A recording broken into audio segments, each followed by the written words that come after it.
Good day, I'm Niela Badayos from BSN1 of Dela, and today I'm going to perform neurologic assessment. Neurologic assessment is the standard neurologic examination that helps determine the presence, location, and nature of disease of the nervous system. The primary purpose of nursing neurologic examination is to determine the effects of neurologic dysfunction on daily living in relation to patients and families' ability to cope with neurologic deficit. Equipment needed for this assessment are bed light, tuning fork, reflex hammer or balls or applicator, paper clip, thumb plate, Snellen's chart or newsprint, and an ophthalmoscope. But unfortunately, I couldn't present some of the equipment, so I just improvised. Now I'm going to perform the procedure. First is the preparation. We need to assemble all the equipment and supplies. This is to save time and effort. Then we're going to explain the procedure to our patient in order to establish rapport with clients and gain cooperation. And also, we should wash our hands to prevent contamination. Then the position of our client must be sitting on the examination table or as appropriate wearing a gown, but we don't have a gown. That's why our client is just wearing her casual clothes. So Miss, good day. I am Niela Joy, your student nurse for today, and today I'm going to perform neurologic assessment to you. Okay. So after checking the vital sign of our patient, let's now proceed on assessing her mental status. Note the general appearance hygiene. We will note the general appearance, hygiene, facial expression, body posture, and motor activity, speech, and posture. The appropriateness of general appearance will help determine the mental status. So that, as what we can see, the appearance of our clients is hygienic and the posture is correct. The motor activity, speech is correct. And we will assess the degree of wakefulness or alertness from full alertness level 1, level 2, level 3 down to level 4. The wakefulness and alertness determine the function of the cerebral cortex and brainstem. We will perform a Glasgow coma scaling. Note the eye opening, motor response, verbal response, using appropriate scoring. The score objectively determines the consciousness. We will ask questions to assess orientation to time, place, or a person. Orientation to time, place, and person helps determine consciousness. So Miss, could you please close your eyes, open, close again, open, could you blink 3 times? Thank you. Tell me 3 words, just random. Books, beauty, appearance. Okay, thank you. Okay, thank you. Now we will assess memory by asking questions. We will give 3 words and ask client to repeat immediately to measure immediate recall. Ask events that occur in minutes or a few hours to measure recent recall for remote memory, and we will ask events and remote past historical events that can be answered by general population, and asking question may measure the ability to retain information. So Miss, could you repeat what I'm going to say? I will tell you 3 words and you will repeat it after I say it, okay, immediately. So love, war, hate. Love, war, hate. Thank you. Do you know the exact date today? Yes, it's Tuesday. Yes, it's Tuesday, May 25, 2021. Do you know where you live?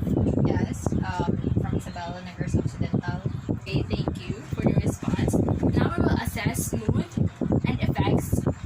checks appropriateness. This is to determine the feeling and appropriateness of behavior of our client, and we will assess intellectual capacity, fund of knowledge, and calculation ability. This is to assess intelligence and retardation. And we will assess thought content as to interpret proverbs or insight as to interpret situation to assess judgment. Interpreting a proverb may help determining the client's insights given a situation helps determine the soundness of the client's judgment. And will assess language and comprehension. Will note expressive, receptive, global, aphasias, and dysarthria. Now let's proceed to cranial nerve testing.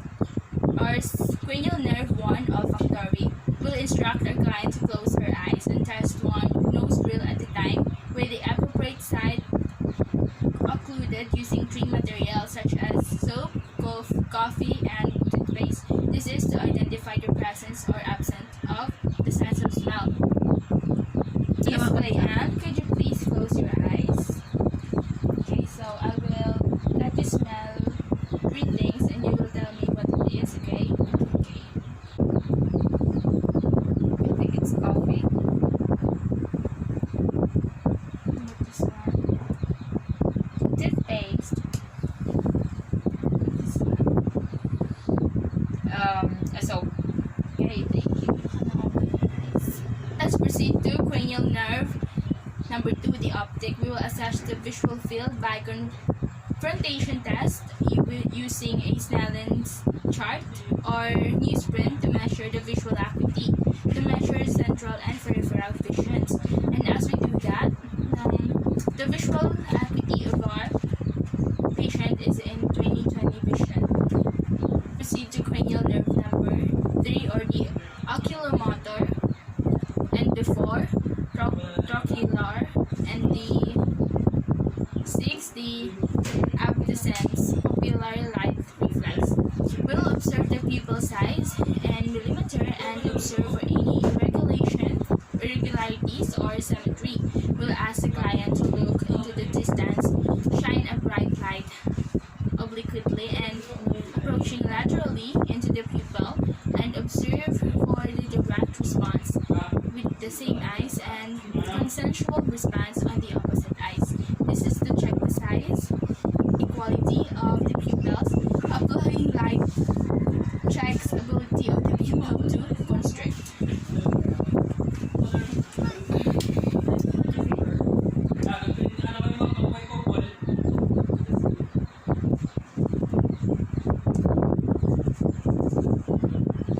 Okay, so overall it is normal.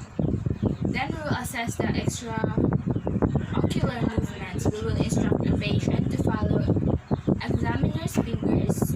It moves horizontal, vertical, making a cross, and diagonal, making an X. We'll note for a conjugate eye movement, diplopia or nystagmus.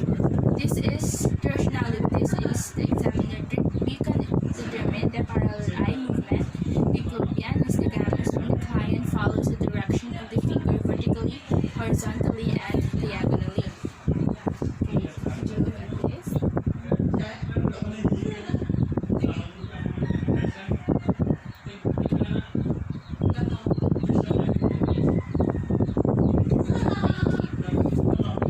Then we will check for convergence and accommodation. We'll have the client focus on the examiner fingers as it moves toward the patient's nose. Convergence, turning of eyes inward, accommodation, pupils constricting with near vision, and check for ptosis or dropping of eyelids.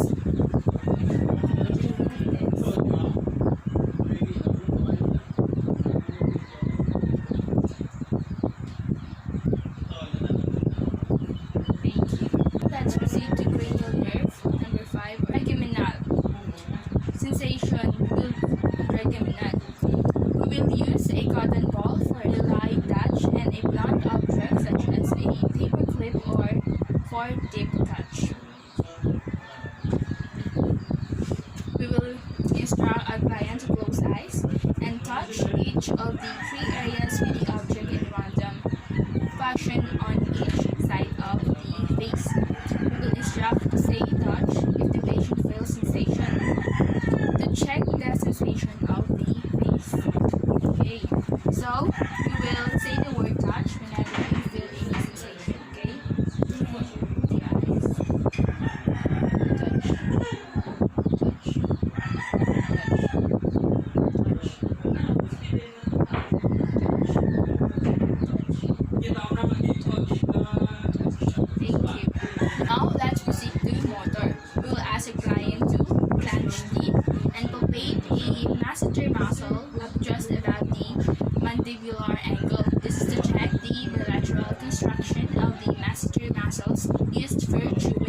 evaluate the integrity of the brainstem and level of the pons because cranial nerve 5 and cranial nerve 7 are located at the pons.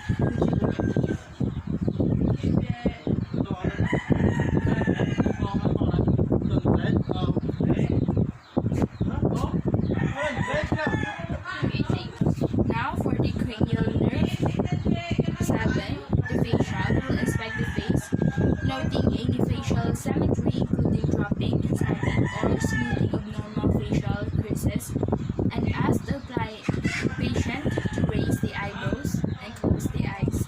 This is to check the motor function of the cranial nerve 7 for facial expression.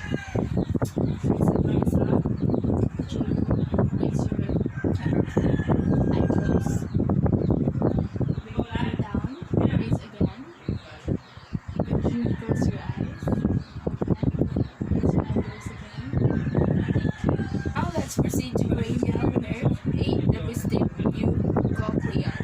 We will test grossly the cochlear part by having the client close his eyes and indicate when a ticking watch or a rustling of the fingertips for the examiner is heard as the stimulus is brought closer to the ear performed from perch test for balance and vestibular. This is to determine cross hearing acuity. Okay, you will say the word okay whenever you hear this okay. So yes. Now could you please close your eyes? Okay, thank you. Now let's proceed to cranial nerve number 9, the glossopharyngeal, and the cranial nerve number 10. We will perform the gag reflex test by touching the pharynx with the down depressor of both the left afterwards and the right side, observing the normal gag or cough. And this is to check for the presence of projective reflex gagging or coughing, swallowing to prevent aspiration in clients with decreased level of consciousness. Open your mouth. Did you say ah? Okay, thank you. Now, let's proceed to cranial nerve number 11, or the spinal accessory. We'll ask to shrug shoulders against resistance, turn head against resistance, and note for a smooth contraction of the sternocleidomastoid and trapezoid muscles, symmetry, atrophy, or fasciculations. This is to check for smoothness and strength of contractions of sternocleidomastoid and the trapezoid muscles. Please shrug your shoulders. Okay, again. Could you please turn this side? This side again. Okay, thank you. Let's proceed to cranial nerve number 12. We will ask client to protrude tongue. The tongue should be able to protrude relatively straight, minimal degrees of deviation, only in millimeters, and affecting only the tip are insignificant. We will check the function of the hypoglossal nerve.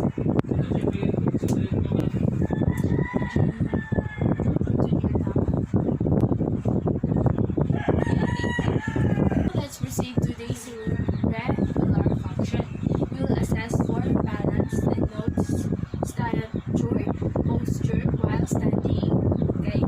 Would this determine the function of cerebellum for balance? Okay, miss, could you please stand up? Stand up straight. Okay, thank you. So, as what we can see, our patients have a proper balance. Then next is coordination. We will perform FT-anti-coordination, supination advance, heel to shield test. This is to determine function of cerebellum for coordination. Go. Okay, again. Okay, thank you.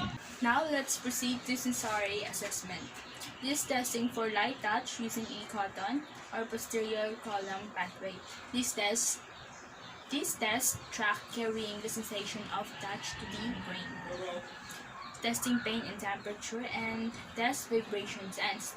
Test track radiating sensation of pain and temperature to the brain, and test the track carrying sensation vibration to the brain posterior column pathway. Okay, you will say the word touch once you feel sensation. Okay, so please close your eyes. Touch. Touch.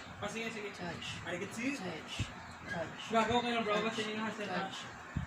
Touch. Okay lang. Kasi Touch. Touch. Touch. Touch. Touch. Touch.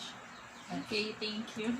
We'll test the cortical sensory function. It is the graphesthesia.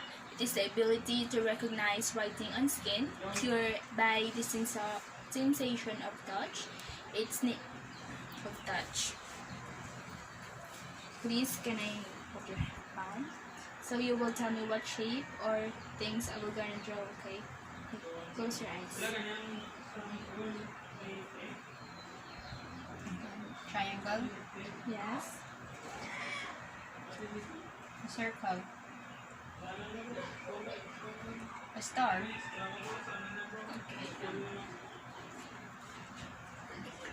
Okay. Letter P. Okay, thank you.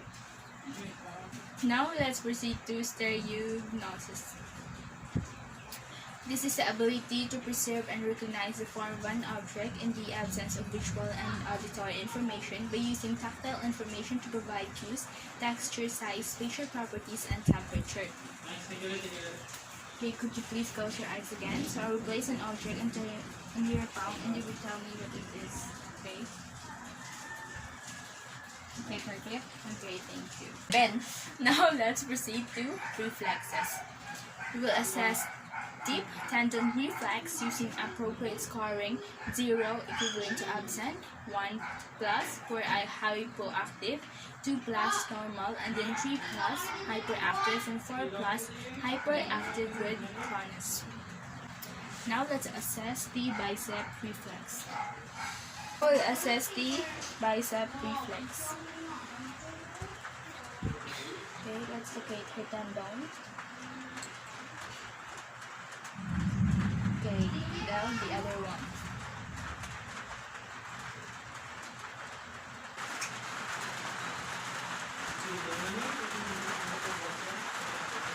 Okay, thank you. Now, we're going to proceed to assess the tricep reflex.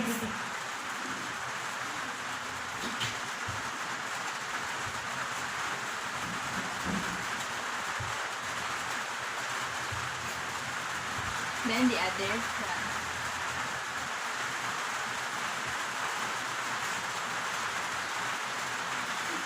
Thank you. For both bicep and tricep reflex, the score is normal or 2. Now we will assess the brachioradialis.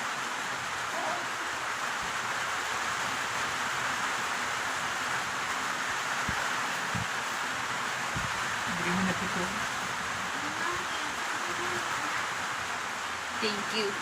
Now, it is also normal. Now, let's proceed to patellar reflex.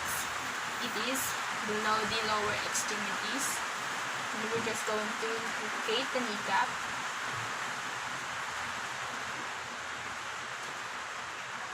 Okay, it is also normal.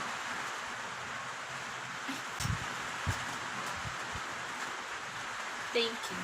We're going to assess the reflex of the Achilles tendon. And the other one. For the Babinski reflex. Now for the other one.